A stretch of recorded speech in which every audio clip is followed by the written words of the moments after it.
Like subscribe कर दिया करो।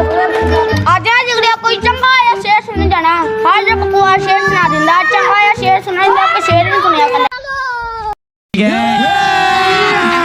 अभी मजा आएगा ना भिड़ो। अस्सलामु अलैकुम।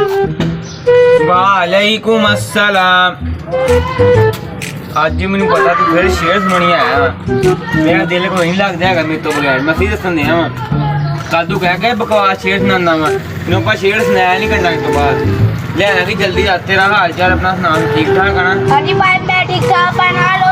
ਤੁਹਾਡੇ ਕੋ ਸ਼ੇਰ ਸੁਣਨਾ ਨਹੀਂ ਤਾਂ ਬਕਵਾਸ ਸ਼ੇਰ ਸੁਣਾ ਮੂਡ ਖਰਾਬ ਕਰ ਦਿੰਦੇ ਆ ਪਾਣਾ ਅੱਜ ਮੂਡ ਖਰਾਬ ਨਾ ਕਰਿਆ ਸੋਹਣਾ ਜਿਹਾ ਸ਼ੇਰ ਸੁਣਾਈਓ ਭਾਈ सही देर तुम सुनाऊंगा आज मैंने काफी महीनों और सालों बाद अर्ज किया है सुनिए जरा कि जैसे ही मैंने अलमारी खोली कि जैसे ही मैंने अलमारी खोली वो खुल गई और जा इन्ने बकवास शेर सुना तेनू क्या बकवास शेर ना सुनाया कर मूड खराब करता चलते कौन शेर सुननी है ना